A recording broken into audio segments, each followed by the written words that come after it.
Hey, what is up everyone? Welcome back to another Gunpla review, and today I'm taking a look at another ridiculously badass looking Gundam. This right here is the Master Grade Gundam Astray Out Frame D. The Out Frame D is one of my all-time favorite designs, which mashes together aspects of a whole ton of absolutely cool Gundam Seed kits. But if you do want one of your own, this right here, like you can tell from the box, is a premium Bandai exclusive, all in that monochromatic greeny blue right there. So if you do want one of your own, you can get yours exactly where I got mine, and that was through BUYEE. Now let's check this thing out. So jumping into the aesthetics, and this right here is one hell of a Gundam. This looks so cool. First off, this is a little bit of an amalgamation of a whole bunch of designs. When it comes to the actual Gunpla itself, this is heavily based on the Testament Gundam, which I would have taken a look at before. I'm showing some old footage here because it is currently in storage. I'll get them all out at some point, sometime in the future, but for now, I don't have it for the direct comparison. Now, when it comes to the differences between this right here, the Master Grade Gundam Astray Out Frame D and the Testament Gundam we would have seen before, the most obvious one, of course, is the color. The Testament is in a shade of pink and black. This right here is in a more traditional Gundam kind of color of white, blue, red, and yellow, just with a really cool, nice distribution. Besides that, there are a lot of physical differences too. The feet on this are very wide, completely different to that we would have seen on the Testament. The chest has been completely rearranged and looks a lot more like your typical Astray, and the same goes up on the head as well. This is pretty much, besides one tiny piece inside of it, completely different to what we would have seen with the Testament. Also, the backpack round back, completely different. But as for the kit itself, this is one ridiculously cool looking Gundam. That is not necessarily the case with the actual Out Frame D itself. Now, I've never read the manga or the novel that this is actually in, but I have played a whole lot of SD Gundam G-Generation Cross-Rays. And that's where I absolutely fell in love with this design right here, but sadly in the game, it's not the greatest mobile suit of them all. And one of the odd things is, I never really realized this thing's weapons and its whole backstory is based around a photojournalist. I know it's skipping forward a little bit, but one of its main weapons is literally a giant camera. But anyway, let's get in a little bit closer to take a look at the details. So when you get in a little bit closer to take a look at the details, this is an extremely nice model kit when it comes to the exterior detail. This kit has one absolutely massive V-fin, which is two-tone in color. That's the red on yellow, very nicely sculpted too. The eyes are the traditional style stickers.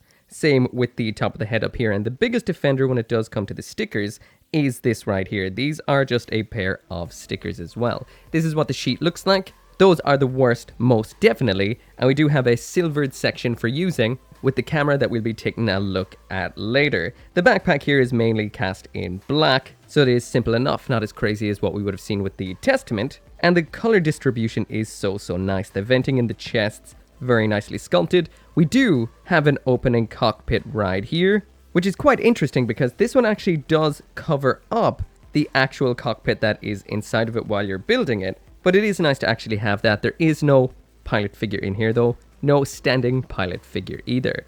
The legs look absolutely fantastic. Again, this kit has not been lined. Nothing has been done at all. If I have time by the end of the video, I will pop some on it. The venting in the back of the feet all the way up there is super nice.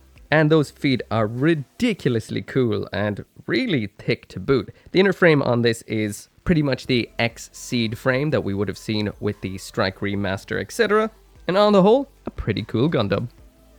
So when it comes to a little bit of a size comparison, there it is side by side with the Master Grade RX-78-2, which is an average size Gundam. So as you can see, the Testament is a little bit taller, probably thanks to those heels. Next up, there it is, compared to the last Master Grade I took a look at, which is the Master Grade Zeta Verka, so not quite as tall as that. And just for another couple of 1/100 kits, there's the Master Grade Age 1 Flat, and the full mechanics Gundam Aerial. So jumping into the accessories, and when it comes to the Master Grade Gundam Astray Out Frame D, in here we get this beam rifle, gun camera, a pair of beam sabers which are referred to inside of the manual as beam signs, the same swappable style fingers we would have seen with all the Seed kits since the Strike Remaster, and these backpack adapter segments, followed by a full sheet of water slide decals. These are quite interesting because they do have some that say press, because the pilot is a photojournalist, and other ones saying Out Frame D, etc. These are some nice decals. Finally, we do have a full display stand in here as well as an action base adapter. So this is a pretty packed kit. So when it comes to the hands in here, these are the swappable finger style hands we would have been seeing all the way back to the Strike Remaster. So we have tons of kits with these. That's the Blitz, Jewel, Buster, Strike 2.0, the Eclipse, probably a whole ton more, which means this kit will be completely usable with all of their accessories. Easy to swap and do their job perfectly. So now moving into the equipment, and the first things we have in here are the Beam Sabers, or as they're known with this particular mobile suit, the Beam Signs, mainly because they have a whole bunch of different features besides being blades. Anyway, using them in the usual kind of way, using the holding hands, these just pop onto a tab and hold in rock solid, no issue whatsoever. They can be held in standard or reversed grip, look perfect both ways, and there's what the Out Frame D looks like holding onto them. When they're not in use, it's the usual routine of popping off the beams, and these can be stored on the side skirts like so. The exact same tabs we have in the hands, and these hold on perfectly, rock solid, not gonna fall off. So the next weapon that we have in here is the Beam Rifle, and this is an incredibly unique looking one. I've never seen one even remotely like this.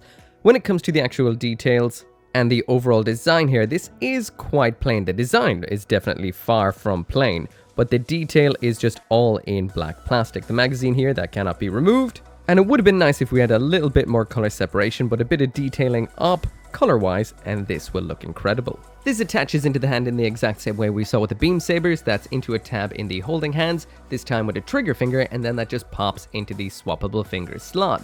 This holds on absolutely perfectly, once again rock solid. If you move it around too much or don't attach it in right, it might pop out, but otherwise so solid.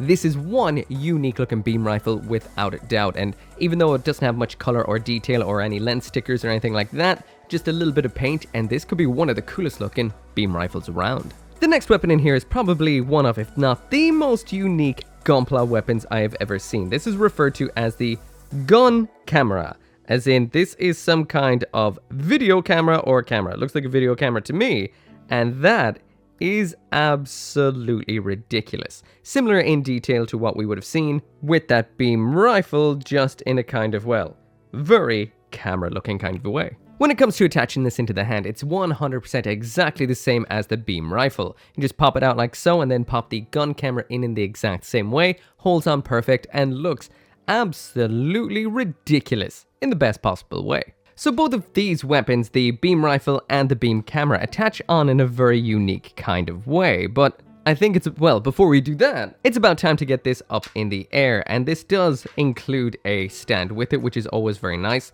This is the type of master grade or 1/100 style action base that cannot be bought separately, that does not include any screws or that weird bit in the middle. This is a nice and simple action base. Attaching it on is quite simple too.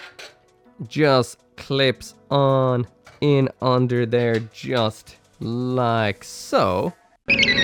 So I'm jumping back from the future into the present, which is my past, to tell you that do not trust this base adapter whatsoever. I was trying to get this into a pose, walked away to take some images off the camera, and when I came back to try and readjust it, it just dropped the Gundam, it fell flat in its face, and whammo! Broken V-fin. This is also why Bandai, you should include a spare V-fin with every Gundam kit, every one. Third-party kits do it, Robot Damashi do it, include a spare V-fin.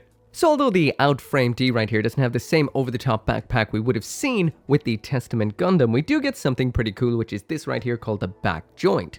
First off, I will mention that if you pop this off, we've got the standard striker pack adapter back there. So if you want to use a striker pack like the Ale striker pack, the Otori, all of the ins and outs that, well, I would have shown in the Eclipse review when I actually had all my seed kits to use in the video, well, you'll be able to use them on this one too. That also goes for any silhouette packs and wizard packs too, because we do have adapters in here for using them with this kit. Sadly, however, I do have mine in storage for right now, but they can be used on here. So the back joint here is rocking a whole lot of goings on. First up in the shoulders here, we've got the armor Schneiders, which aren't your typical looking Strike Gundam armor Schneiders. These are a little bit hooked, almost like, well, be careful with those. But yeah, these right here, these are hooked almost kind of like those kind of climbing spike hook axe thingamajiggers. So that's what they look like. They pop into the hands in the exact same sort of way we would have seen with the beam sabers and look a little bit like that right there.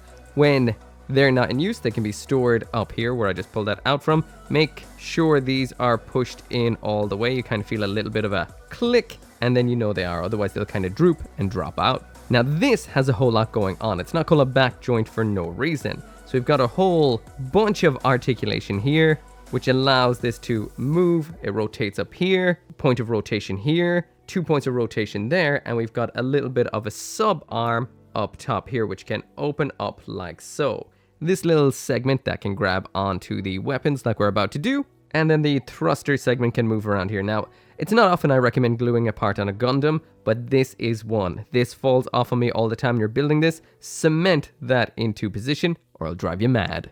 So popping this back on where I took it off, this can do so much. There isn't really a whole lot of over-the-top articulation to this, but what it does have is more than it needs. So in order to get these to move around to the front, there's a pivoting part up top, which allows them to do just so. We also have extension gimmicks in both parts of the arms. That's the upper part of the arm like so, and the lower part like this. And finally, we do have rotation at the end of the sub arm or the manipulator right here. This has a little tab in it to attach the weapons into, and these fit in so snug that it's absolutely perfect and almost feels like part of the arm once attached. This is ridiculously cool, a really nice gimmick, and of course it frees up those hands for using those armor Schneiders. This is cool. I love me some sub arms. Honestly, when it comes to mecha design and Gundam design, nothing beats a set of sub arms. These are so cool, so poseable, and they look absolutely outstanding. I thought the backpack on this was a downgrade from the Testament when I built it at first,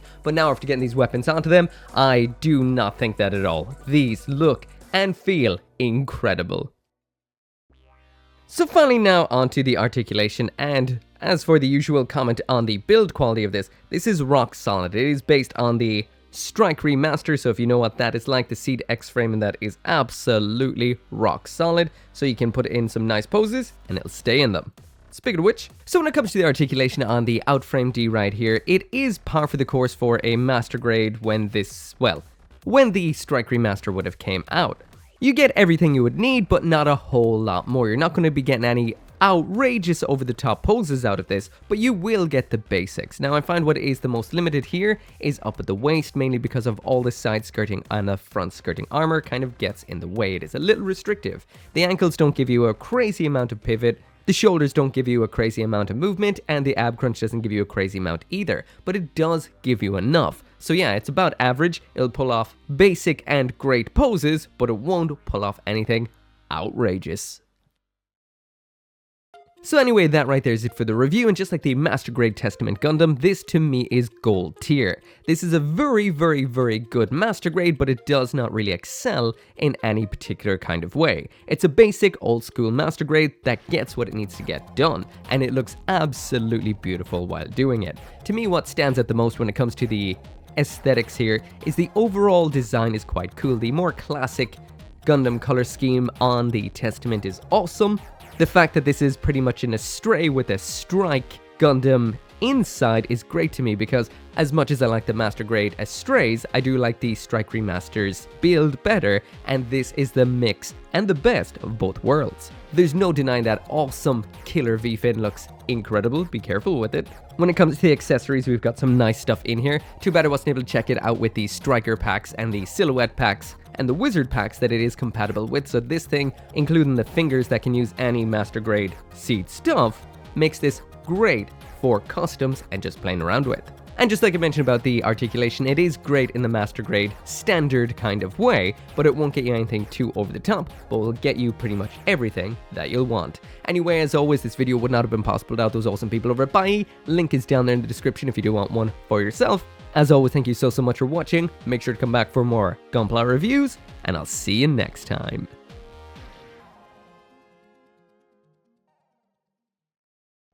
Once again, this video right here, and none of these videos would be possible without each and every single one of you guys who watches my videos, and special thanks to those of you who are supporting me over on Patreon and here on the channel memberships, including 10 Soldier YT, Caleb Engelhart, Dashil Marmion, Go Little Rockstar, Joe, Lauren Seahack, or G59061,